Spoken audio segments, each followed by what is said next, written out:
Waouh. Ah ouais, quand même. S'il y a bien une chose à laquelle je m'attendais pas, c'était bien à cette annonce. Il est actuellement 1h36, mes amis. 1h36 du matin. Je vous dis la vérité, j'étais prêt à aller me coucher. Je vais sur Twitter, avant d'aller dormir, et je vois quoi? Juninho pourrait quitter l'OL dès cet hiver. Juninho pourrait annoncer son départ dans quelques jours. J'ai fait ok, j'allume la caméra, il faut que j'en parle. Déjà que j'étais totalement abasourdi lorsqu'il a annoncé son départ lors de l'été prochain, mais alors là, dès cet hiver, vous imaginez, c'est dans quelques jours, dans quelques semaines. Là, en été, on parlait de la fin de la saison. Là, dans quelques jours, dans quelques semaines, en hiver, on parle du milieu de saison. Je sais pas si vous vous rendez compte les conséquences que ça va avoir sur le club. Parce que pour moi, déjà que l'OL est dans une situation très compliquée, en grande partie à cause de lui, et c'est pas parce que c'est Juninho que je vais pas devoir dire la vérité, je vais dire ce que je pense. Voilà, Juninho, ça a toujours été un joueur que j'ai apprécié, que j'ai admiré. En tant que directeur sportif, c'est pareil, je l'ai toujours apprécié. Mais d'annoncer son départ l'été prochain, c'est pour moi une faute professionnelle qui a vraiment plombé le groupe. Alors attention, je ne dis pas que les mauvais résultats de l'OL sont de sa faute, mais pour moi, ça a quand même impacté l'Olympique Lyonnais. Des joueurs comme Paqueta, des joueurs comme Guimarães, des joueurs brésiliens, voilà, qui sont venus en grande partie grâce à Juninho, entendre des déclarations comme ça, et pour moi qui sont réellement des fautes professionnelles, bah forcément ça plombe le moral des joueurs. Parce qu'on le sait, si Bruno Guimarães et Lucas Paqueta sont actuellement à l'Olympique Lyonnais, c'est parce qu'il y a Juninho, voilà.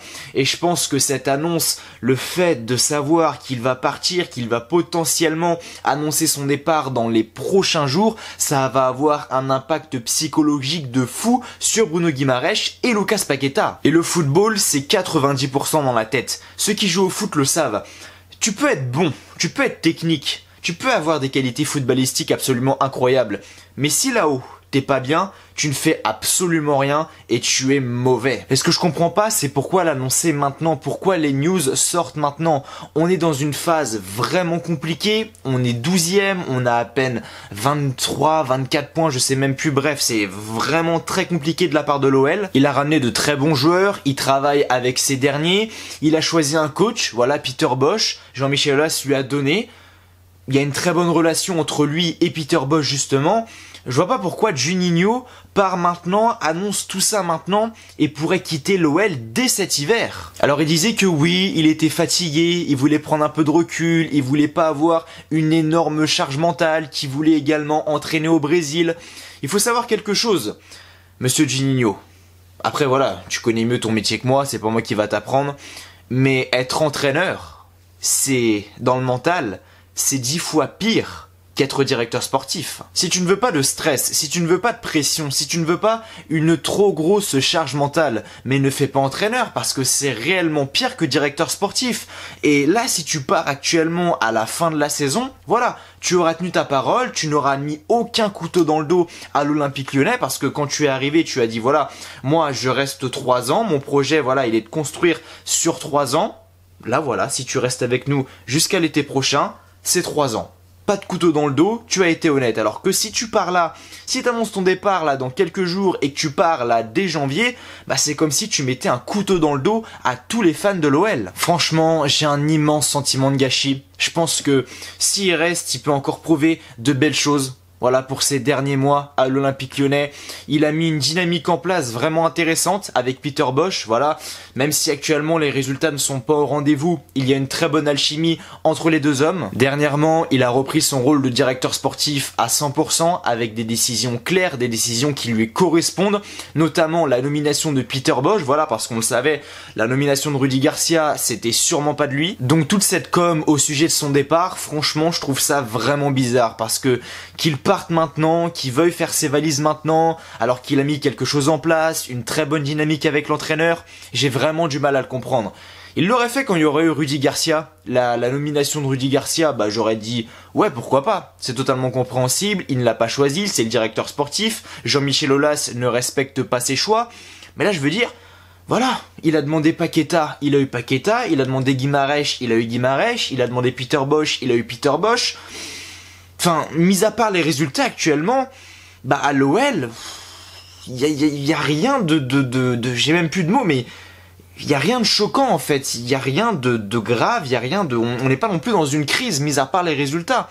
Je veux dire, pour Juninho, tout va dans son sens. Le pire, c'est qu'en Ligue 1, voilà, t'as vraiment du mal, t'es 12ème, t'as à peine 25 points, mais en Ligue Europa, qui je le rappelle est quand même l'un des objectifs principaux de l'OL, remporter la Ligue Europa, t'es premier de ton groupe, t'as actuellement tout gagné, t'es directement qualifié pour les 8e de finale, en Europe, tout va bien. Non, franchement, je comprends pas. Je sais pas ce que vous en pensez, vous, mais moi, personnellement, je suis dévasté par cette annonce, par ces rumeurs qui sortent, parce que pour moi, ça y est, il entrait pleinement et il avait son rôle de directeur sportif à 100%, et j'ai l'impression qu'il quitte l'OL à partir du moment où ça y est, il était vraiment dans son rôle de directeur sportif à 100%. Maintenant, est-ce qu'il faut remettre en question le contexte OL qui pourrait vraiment être totalement épuisant pour un nouveau directeur sportif, parce que Juninho, qu'on le veuille ou non, il a jamais fait ça avant, c'est sa première fois, donc peut-être que voilà, s'être directement occupé de l'Olympique Lyonnais, c'était trop gros pour lui, il a pas supporté la pression.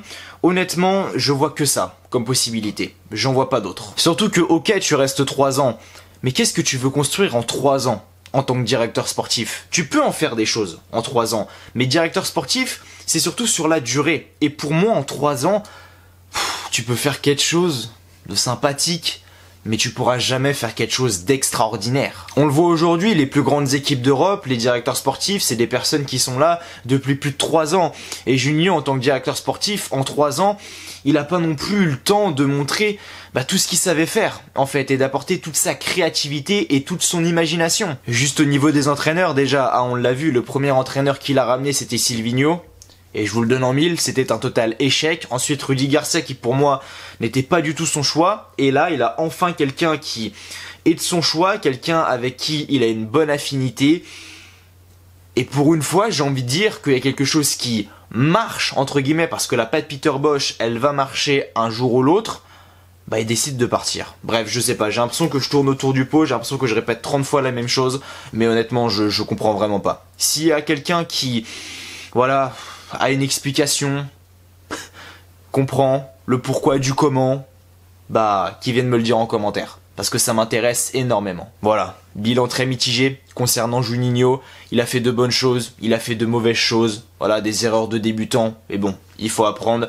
Voilà, maintenant c'est quelqu'un que j'apprécie énormément, Juninho, et au moins on peut pas lui enlever quelque chose, c'est son honnêteté. Voilà, au moins il dit voilà, je pars, il a fait pas dans le dos, mais déjà, quand j'ai appris qu'il partait cet été, franchement, ça m'a fait un choc. Mais là, de voir qu'il pourrait partir là et annoncer son départ dans quelques jours, mais vraiment, ça me choque encore plus. Donc voilà les amis, n'hésitez pas à me dire qu'est-ce que vous pensez de sa déclaration justement qu'il a fait il y a quelques semaines, de toutes ces news qui sortent également, qui ont l'air vraiment très très sérieuses. N'hésitez pas à me dire qu'est-ce que vous voyez pour le futur de l'OL, voilà, parce que réellement, si Juninho venait à partir maintenant, je pense que ça serait, je pense qu'on s'y attend pas, mais ça serait vraiment très compliqué pour le reste de la saison, et je pense que la saison peut vraiment très mal tourner. Du coup, merci à vous d'avoir regardé cette vidéo, c'était pas prévu à la base, je la fais un peu en impro. Je savais, voilà, j'ai pas les mots, je savais pas vraiment quoi dire de plus. Voilà, n'hésitez pas à me donner votre avis dès maintenant par commentaire, ça m'intéresse énormément. Merci à vous d'avoir regardé, je vous souhaite les amis, bien évidemment comme toujours, que du bonheur, que des bonnes choses, portez-vous bien, et merci à vous d'avoir regardé cette vidéo. Allez, ciao bye bye, et on se retrouve très rapidement.